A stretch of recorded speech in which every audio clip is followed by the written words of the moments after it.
Welcome, everybody. We're going to get started in just a minute. Thanks so much for joining us. All right, I'm going to get us started, knowing people are trickling in. Welcome, everybody. I'm Dr. Julia Rafal-Baer. I am the CEO of ILO Group, and I am so grateful to have all of you with us today. Today's conversation is anchored in the release of our new paper, Adaptive Governance for AI in K-12. You can find a link to the paper in the webinar chat right now. The central argument of our paper is straightforward. The real AI challenge is whether leaders are going to build the capacity to evaluate impact on teaching and learning, improve their operations, and govern risk responsibly, making decisions that are based on evidence instead of hype. Across the country, education leaders are seeing how quickly AI is moving into the daily work of our systems. Everything from lesson planning to communication to operational decision guidance. The potential is significant. But AI introduces a fundamentally different kind of leadership challenge.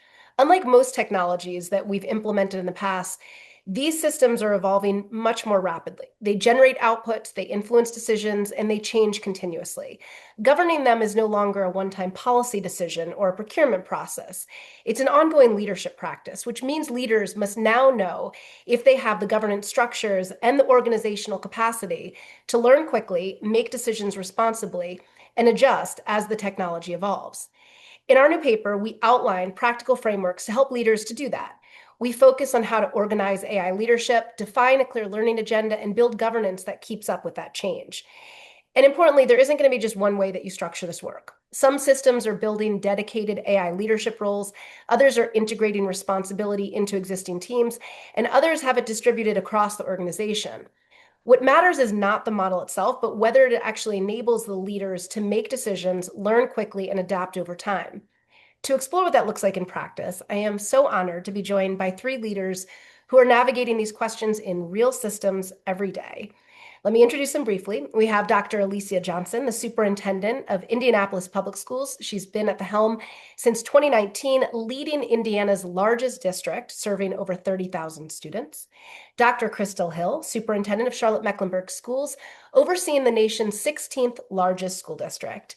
And then we have Cindy Marten, Secretary of Education from Delaware, former U.S. Deputy Secretary of Education, and former Superintendent of San Diego Unified. Thank you all for being here.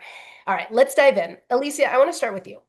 Districts have been implementing new technologies for decades, including learning management systems, data dashboards, devices, and we can't forget the big promises we all were told about the personalized learning era that assured us all of these wonderful and magical things would occur.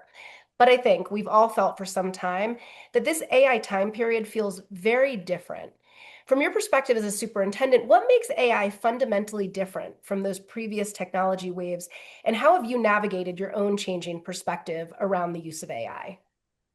Yeah, thank you for that question, Julia. Thanks for having me to be a part of this conversation. I'm really excited to learn alongside everyone today as well.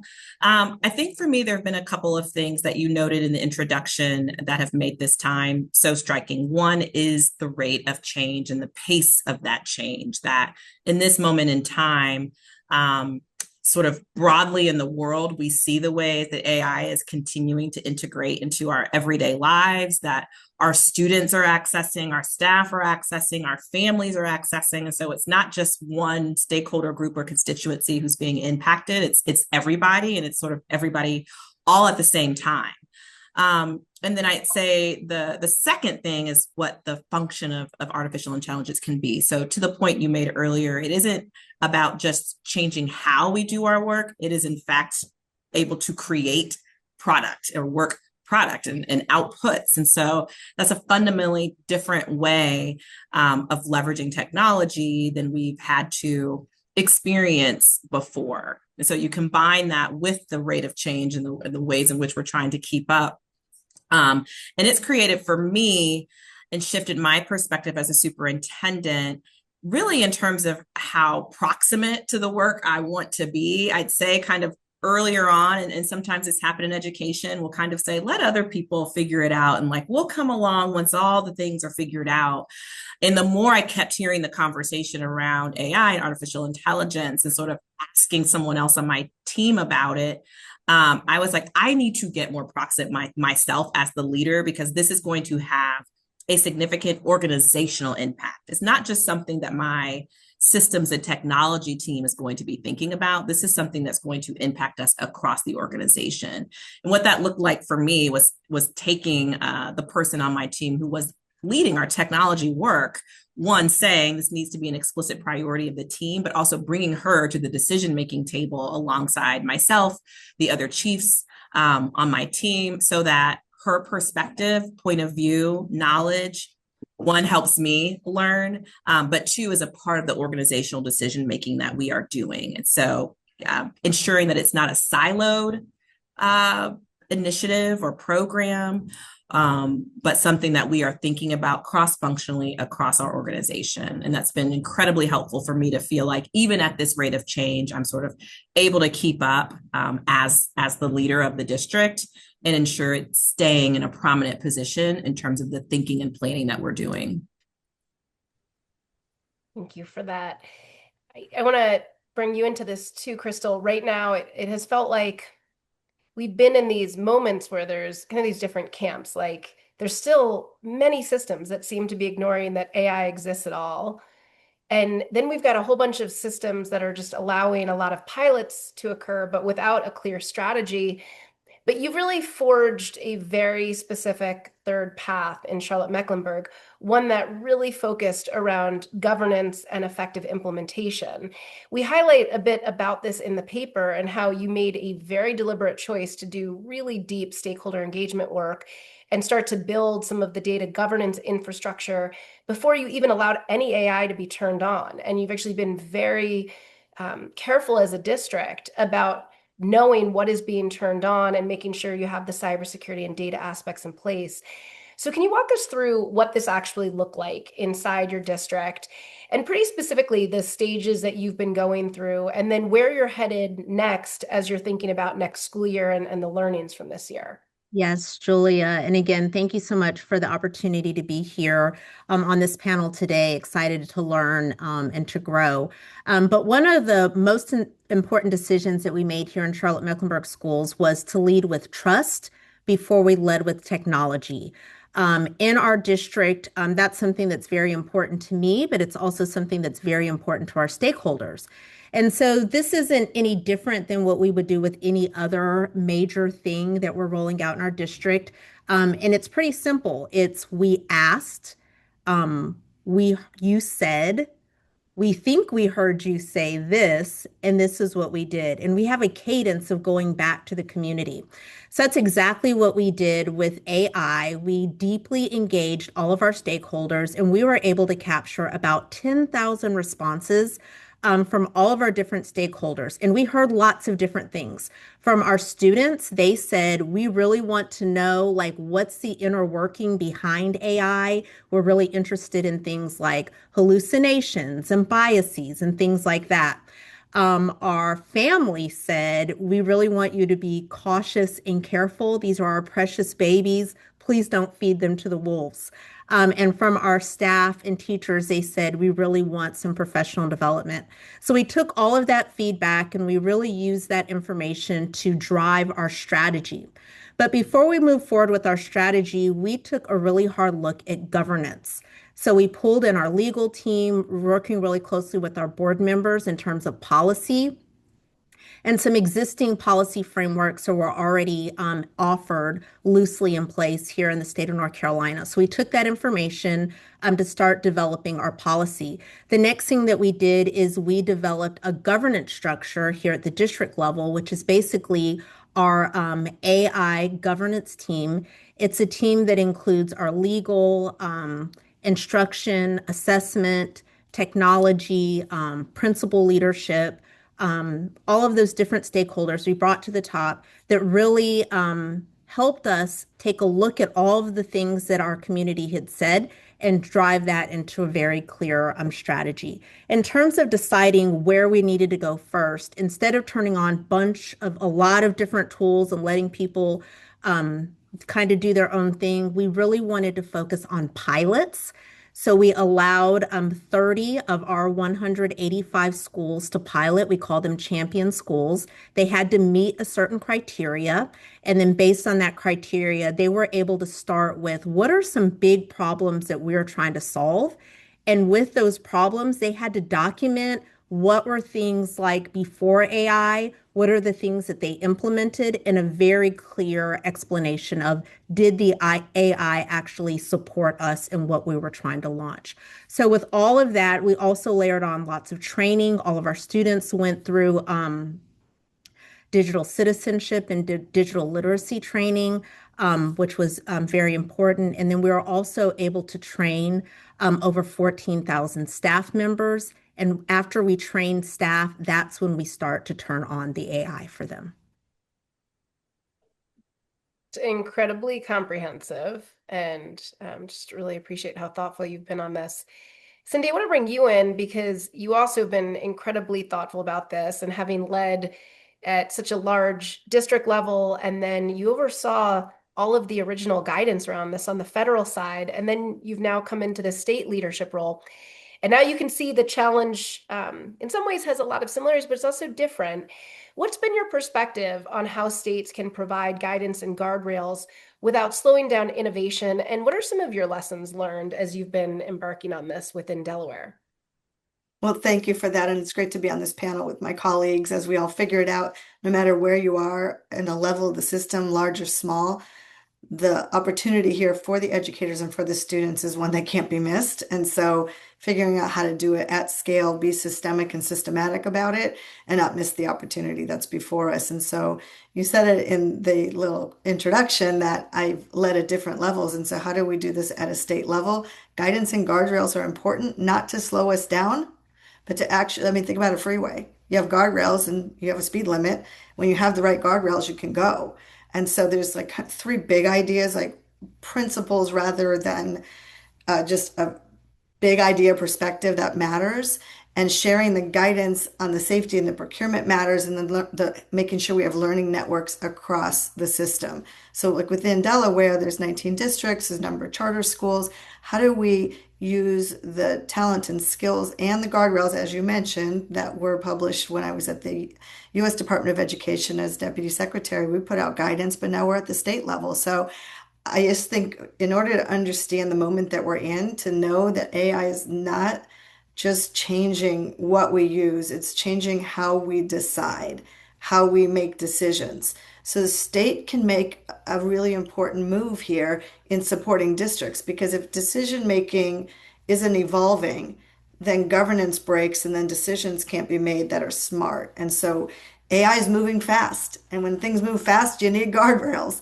But the stewardship is what's not moving fast. And that's where kind of the gap and the risk lives. And so I think when you think of schools, a lot of times schools are built for static materials. Buy this and let it last for 10 years. AI is dynamic. And so it's important that we're governing something that changes every month with systems that are used to kind of updating every year if you're lucky. So that's the challenge. And so within that, guardrails and innovation have to live together. You got to go fast and go slow enough that you don't cause problems. So I think we have the opportunity, like I said, to get it right. The innovation matters, but only if it's safe, if it's aligned, and if it's improving the outcomes in the classroom. You're not just getting a tool to get a tool. It leads to outcomes for students. And I see the role of the state can't be to slow districts down. That's not going to help anybody. The role of the state is to clear the path, make a clear superhighway that everybody understands this is how you do the work in Delaware. When you want to bring these great tools in, we set the guardrails. We have a generative AI council. We put out generative AI guidance that's built with a field in Delaware. And we're setting our ground rails so they're grounded in equity, in transparency, of course, student safety, huge survey that we did about what matters. And then the trust in the educators with knowing how to use these tools, because the answer is not to slow down right now because we're scared or we're worried. It's to build better stewardship while we go quickly. And so states do not have to control every tool, but they do need the capacity to evaluate those tools well. That is how you can reduce the burden without slowing down innovation. And I know we'll talk about that later in terms of the assurance lab that we're working on coming off of our statewide summit on AI. And Cindy, why don't you just give a beat on that, even the statewide summit? Do you want to just share a little bit about sort of the journey you took about stakeholder engagement? I know we got to hear from Dr. Hill about doing this deep engagement and really hearing early and often from families and students. What did that look like at a state level for you? People have a lot to say about this topic. It's in the headlines. There's fear, there's worry, there's hopes, there's concern, there's hopes and there's dreams, and there's fears and there's worry, and everybody has something to say about it.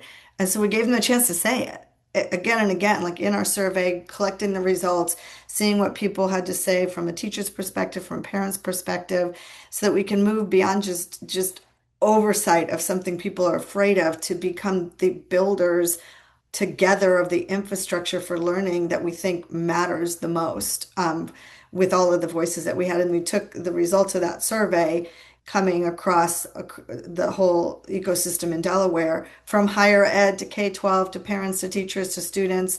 And then we did a summit. And at the summit, I have to say the highlight of the summit, no offense to all the great educators that were there, were our kids on stage talking about what this means for them and saying why they need it and their own worries, but their own hopes for it. And it became very powerful, but it was rooted in keeping people in the loop, having human voices be a part of where we want to go and how we want to get there. And they could see this building something that's not just about layering on approvals and bureaucracy.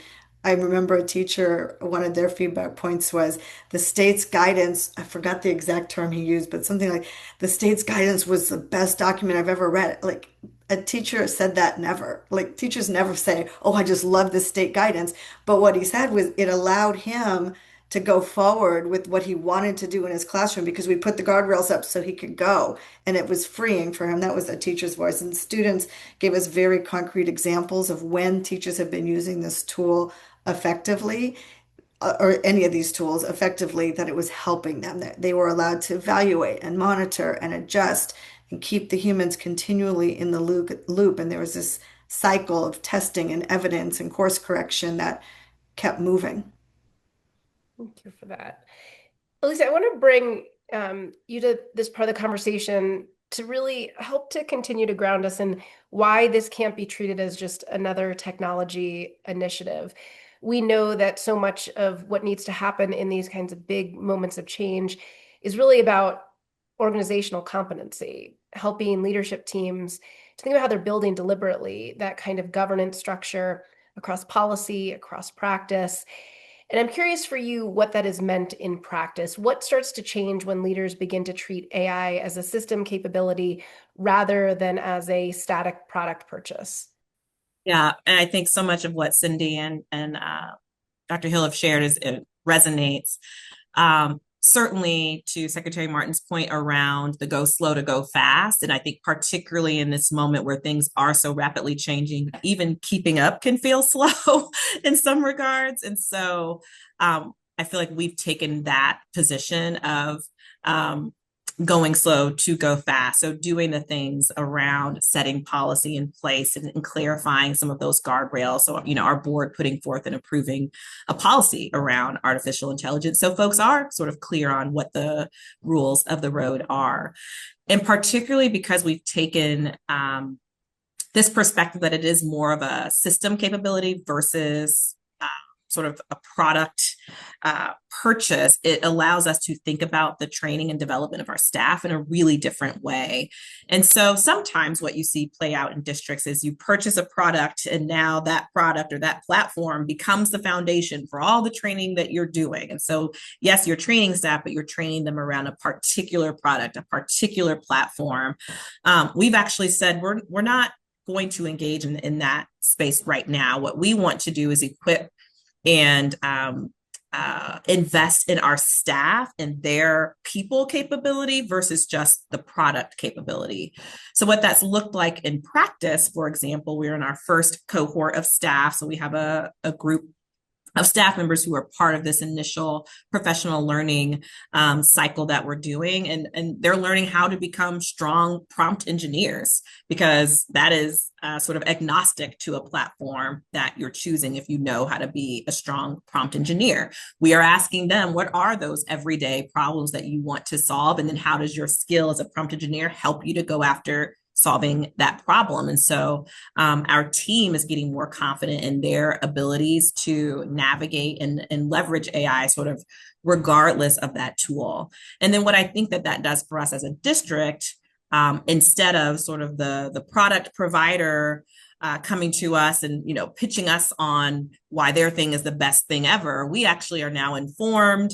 We've had experiences now that we can drive and shape what that product is versus sort of just being the sort of recipient of whatever that thing is that they have to give us with all the promise of why it's the best thing ever.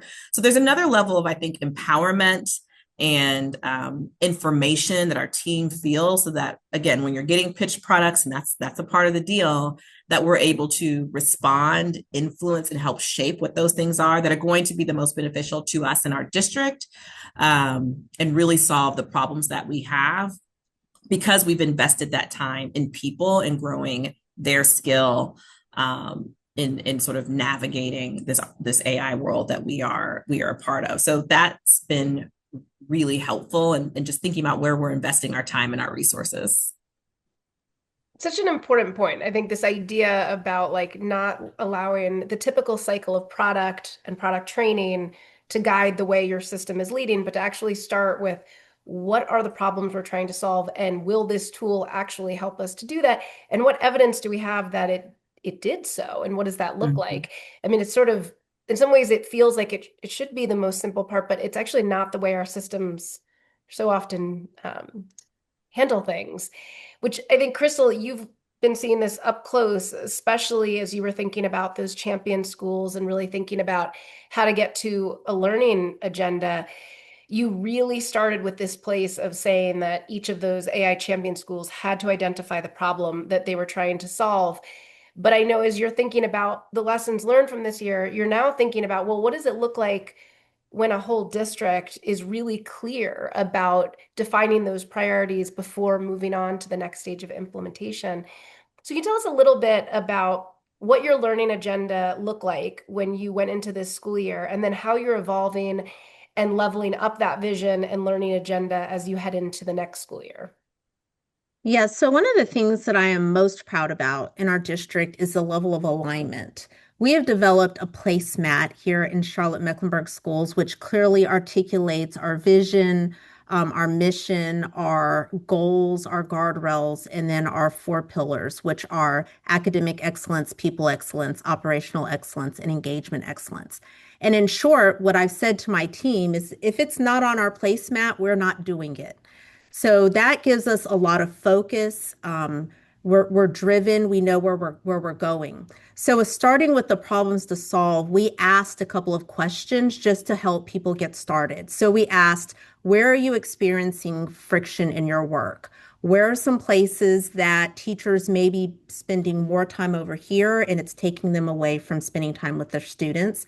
And where are some places that better insights with data and communication really would make a difference to help us to achieve our goals? So based on those questions, and again, our placemat, we allowed those champion schools to start digging into some real use cases to address problems that they were trying to solve. So one of the things that we've really focused on is, after they've identified those problems, they've documented their work, they've documented the impact of AI, we're really trying to measure in terms of time, in terms of quality, and in terms of impact. And the answers to those questions really help us know whether we are going to scale next year, and whether it's worthwhile or not. If it's not having a big impact on those 3 things, then there's no need to go ahead and move forward. But Julia, the area that I think we've really sharpened our focus, again, looking at our 4 goals that we have, the big overarching goal that we have for our district is to ensure that all students graduate from high school either enrolled, enlisted, or ready to be employed, which is a really big deal for our district. And that starts obviously from pre-K all the way through 12th grade. So one of the things that we've done is we have started thinking deeply about our industry partners that are here. We have big industry in the area of banking, technology, healthcare. We also have partnered with our higher education entities. And we've developed a framework which we are calling the Superintendent's Advisory Board. That team is really going to help us know if we are on the right track in terms of how we're using AI to get to that goal four, which of course is that overarching goal. But at the end of the day, we are going to continue to push to focus on real problems and to ensure that we are learning from those pilots. And before we move forward with those pilots, making sure that we're really scaling what is and isn't working. But again, our learning agenda moving forward really is the big focus on goal four. It's incredibly helpful. And it's really helpful to hear how a system as large as your 16th largest thinks about what a responsible scale up looks like and being so thoughtful about how you get to a learning agenda that gives people that kind of transparency. I think at the end of the day, we've all been through a lot of efforts that get thwarted when parents can't get real answers, right? And answers they deserve in these moments, which I think, Cindy, we've talked about this a lot privately, but would love to bring this to the group conversation. States have a really important role in that transparency for educators, for families. And you've been thinking about this a lot. You are leading in so many ways around how state agencies can really help districts to build capacity and to not have to do things individually. So tell us a little bit about the role that you think states should be playing in accelerating learning and how you're envisioning what Delaware can set up to be able to start to set the stage around all of this. Yeah, I touched on it a little bit, and you were ready to dive in around what we did with the summit and how that's leading to the assurance lab. We can't just sit in the state office and admire the problem and wring our hands or I'm wearing pearls, clutch our pearls, or what are we going to do now? It's time for action and while allowing innovation. And so when we brought the leaders and the educators and the students across Delaware together for our summit, it was very clear. AI is already here. Students are already using it. Teachers are already navigating it, and systems haven't caught up. So, what's the state supposed to do? Because if systems don't catch up, you know what we get.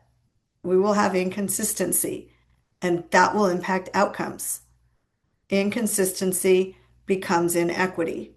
Inequity becomes pockets of excellence where not every student is getting what they need when they need it in the way that they need it across any part of education, including AI as an important tool for learning. So that's where we made our decision. We can't treat AI like it's a tool to purchase. We have to treat it as a competency to build.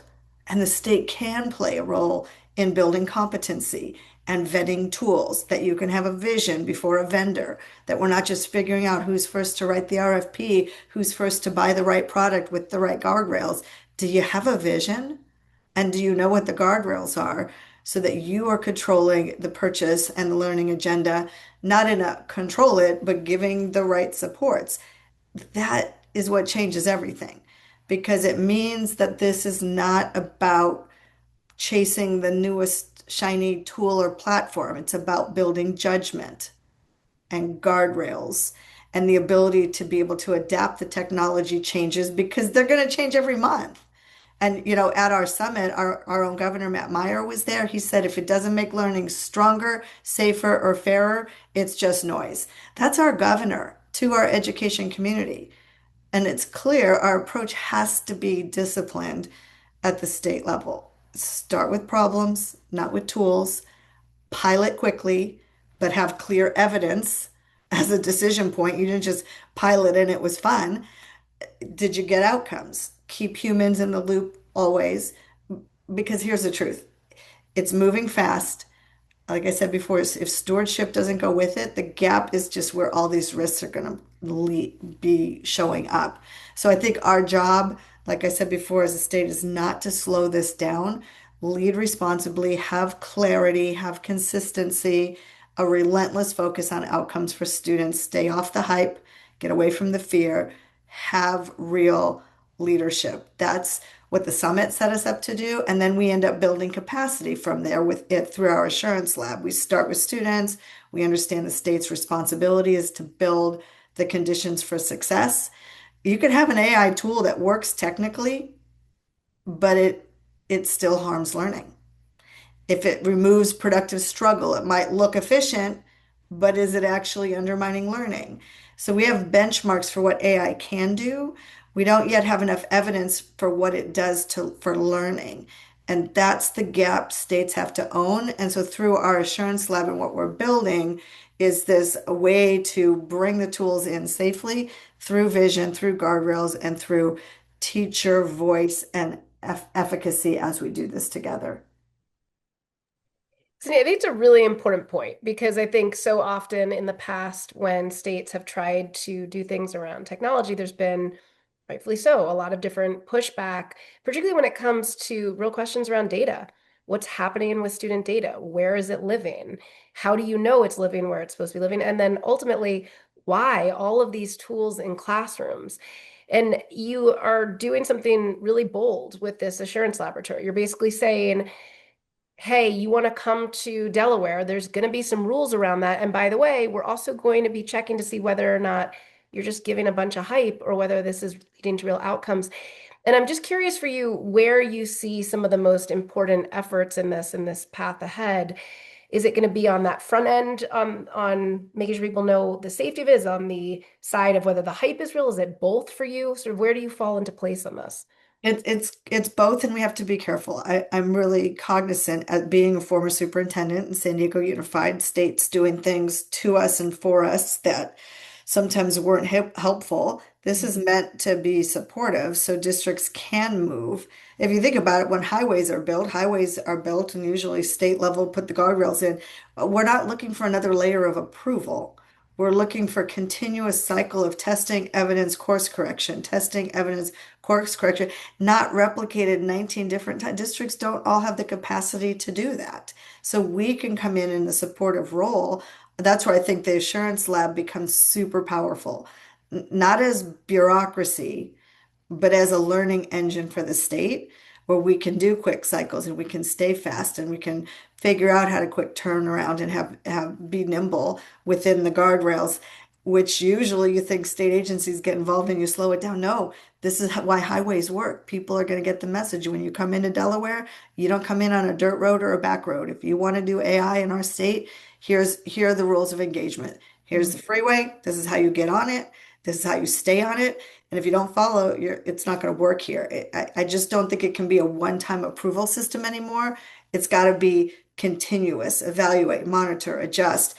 That is how systems actually learn.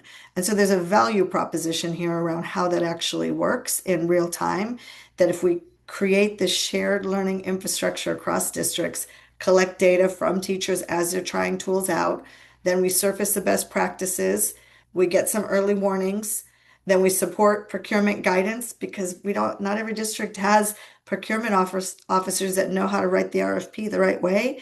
And they get a tool and they bought it and they're like, wait a minute, that doesn't do what we thought. And then you build in data governance while you're doing it. Then you build the collaborative networks so districts are not individually learning alone.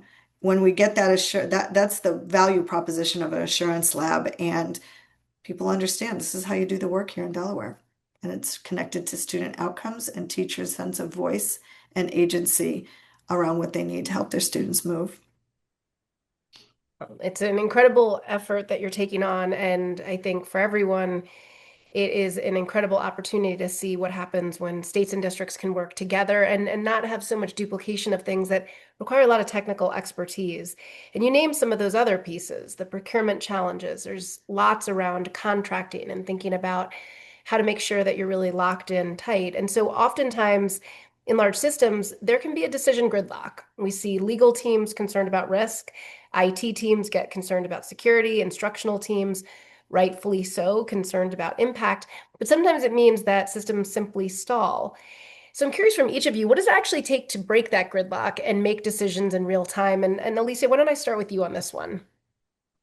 Sure. I think all the things you laid out are why those folks have to be at the table together so that we can put on the table what are those concerns that are coming from our legal team, from our IT team, from our academics team. So Secretary Marten talked about that sort of governance, and perhaps Dr. Hill as well, that kind of governance roundtable, if you will. But for us, it's very similar, that cross-functional group of leaders who are coming together to talk about the real tensions, right? Like we are at the sort of cutting front edge of this work. And so there are tensions there. There is risk to talk about and to ensure we have both a proactive and a reactive plan around. So practically speaking, I think that gridlock, if you will, has gotten sort of unjammed here in Indianapolis because we've brought folks to the table to name those things and then be a part of developing what that solution or response is going to be. I also think to Secretary Martin's point around like this is iterative work. So we are continuing to learn. And so it's not just one meeting, set the policy, we're done. It's one meeting, we're going to establish this policy. We're going to see how things are working in schools and feedback we're getting. We're going to come back together and say, we think we might need to adjust here and here. And so understanding that there is this sort of continuous improvement cycle that we are going to be in, particularly given where we are at kind of the leading edge of this work, and everyone feeling a shared responsibility and shared investment in how those guardrails and that frame gets set has been really important for us. Crystal, what about for you? Yeah, so historically in our district, schools have operated almost as single individuals. So we have 185 schools. And the thing I like to say is in the past, we operated as a district of schools and not necessarily a school district. So, especially when it comes to AI and things like this, I think operating in silos is the biggest barrier because that's when things get jammed up. So again, to the governance structure that we've put in place, we ensured that there were members of each stakeholder group at the table. The other thing that I've done is, since this is so important, I've put it as a top priority for me. So meeting with my chief technology officer and the person that I named that needed to get up every single day thinking about this. Like I said, you have another job, but your job is to wake up every day and think about AI in Charlotte-Mecklenburg schools. So I meet with those two individuals every other week. And then in addition to that, our AI steering committee comes to our executive cabinet meetings every other week. So this topic is getting in front of the folks that are the big decision makers. And so at that time, they're able to lift up, here are, some roadblocks that we have. Here are some barriers. If anybody can remove the barriers, it's the people that meet on Wednesday mornings for executive cabinet. And I think just that act has signaled not only to our community, but specifically to our leadership team that this is important and we don't have time to gridlock and to stall. The other thing that I would just say is that, through all of this, we have to make sure that we are flexible, that we're adaptable, we're adapting the things that we thought were true the beginning of this year are not true now. And things that we thought were true, 2 weeks ago are not true now. And it's going to continue to change. So while you have the governance structure in place, you also have to make sure that you're adaptable and flexible. The other thing that I just wanted to mention, Julia, that we've been really thinking deeply about is instead of allowing schools to kind of whack-a-mole and come up with different tools, we've decided on some specific tools and said these tools do these things. They meet our standard terms and conditions. If you want to do something outside of this, we need to know what it is and why you want to do that thing and why what we have here doesn't meet that need. And if it doesn't meet the need, the answer is no, because we have this tool. We're sure that it's safe. It meets all of our criteria. The other thing that we've put in place, I mentioned about standard terms and conditions. These companies come up with all of this legalese and all this stuff to sort through. And we're saying, no, we're not. These are our standard terms and conditions. You want to do business with the 16th largest district in the country, then you meet these terms. If not, then go talk to somebody else. And I think that's extremely important because, again, the safety of our students, our staff, and our community is of the utmost importance. Yeah, I think it's incredibly powerful, Crystal, especially that point is sort of your version of you want to do business here. is similar, Cindy, to you say, this is the way the superhighway works. And this is Mhm. just going to be the way that it works. And Aleesia, I think you've been very, very clear about the importance of making sure that your team is all operating as one team before you go anywhere deeper within a system. I think these are all such important lessons. I'm curious, Cindy, your thought about breaking the gridlock. And I'm actually curious from your perspective as you think about if you were back in San Diego, some like what would that have looked like for you, and how do you think about that and the difference between a state team and a district team? I mean, gridlock actually totally works with my analogy here about the superhighway. And coming from California, where there was a lot of gridlock on the freeways, and there's not as much traffic in Delaware in terms of freeway gridlock. So I love the full analogy here, and I love what Crystal just said around we have our T's and C's, our terms and conditions. When you think about when you're on the freeway, there's a speed limit, there's lanes, you have to stay in them.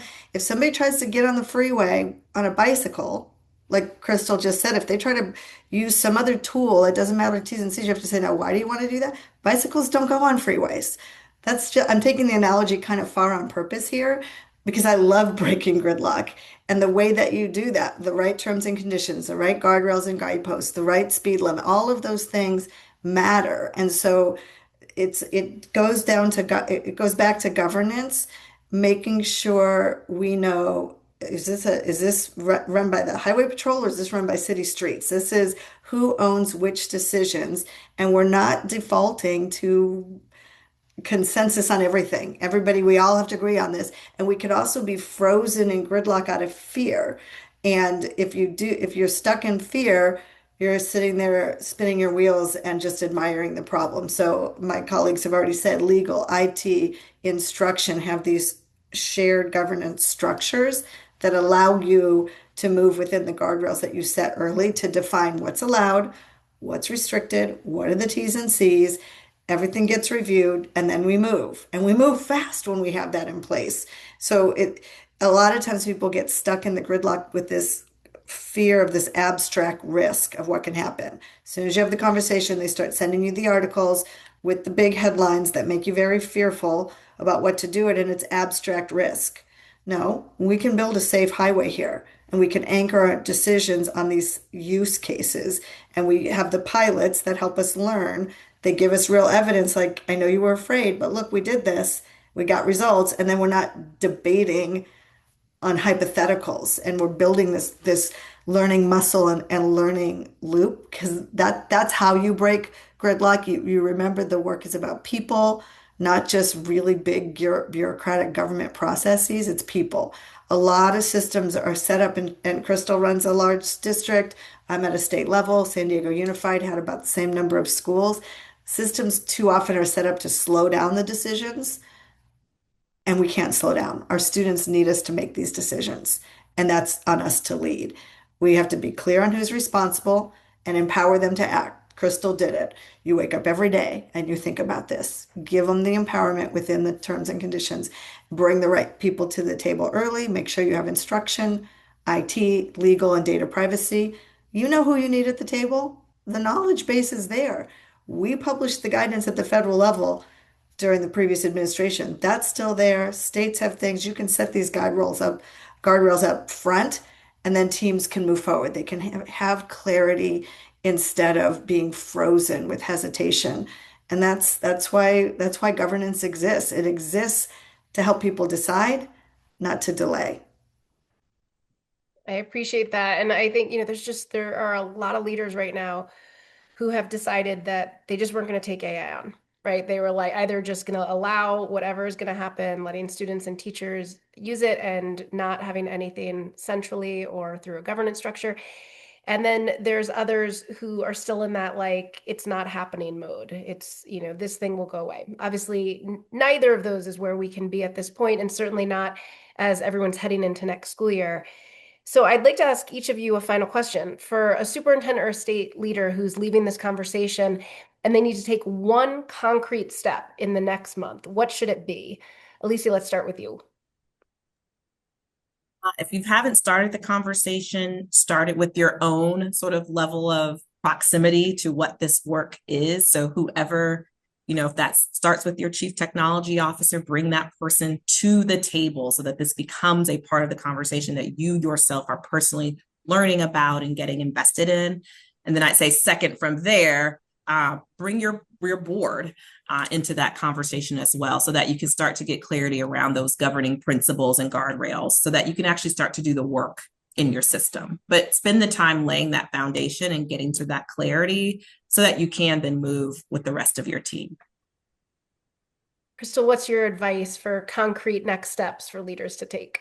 Yeah, engage, engage, engage, engage. Every member of your community, you need to engage them early, understand what they know about AI, what they're thinking about AI, all of the things. So that way, when you develop your strategy, it is rooted in what all of your stakeholders already said. It will support you. It's going to take you a longer time to engage, but it will allow you to go slow to go fast. Cindy, over to you. They don't be paralyzed by fear of the unknown. We already know what the risks are. Are there risks we don't yet know about? Yes, but we're clear. We, the education community, the legal community, where there's clarity here. So what's the next action? What's the right next step? Start with the problem, not with the tool. You're not trying to figure out which is the best tool, because they will try to sell you and tell you why theirs is the best.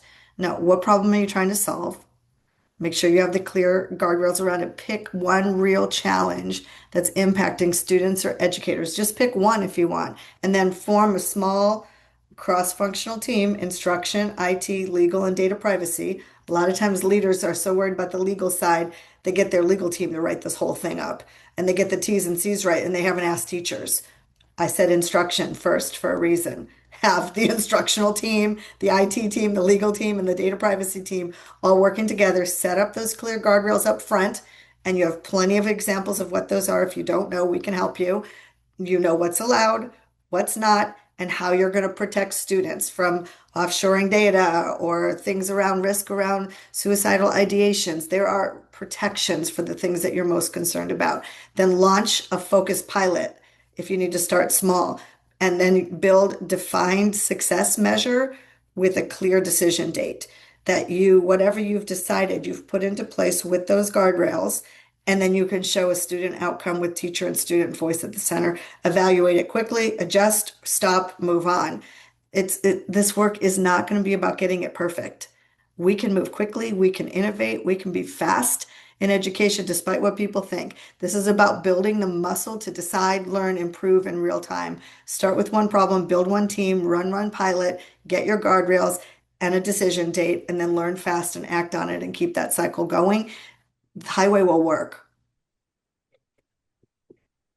Oh my gosh, I wish we had so much more time. You guys, this was incredible. Thank you to all three of you for your leadership and for sharing what this work really looks like inside of systems.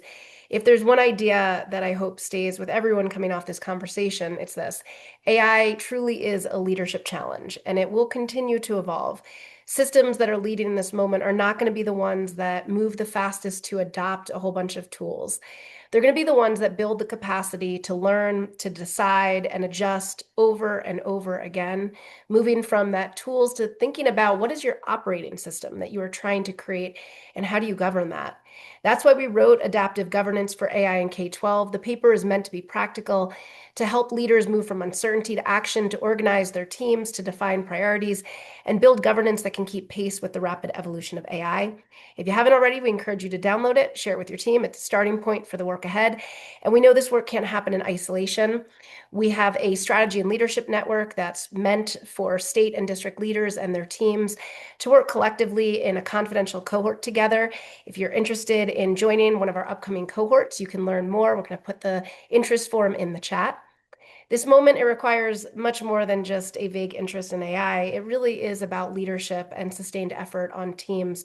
We're grateful to be in that work alongside so many of you, particularly the incredible leaders here who have shared their time with us today. So thank you for joining us. If you have more questions or want to learn more, please feel to contact us at any time. Thanks so much, everybody. Have a great day.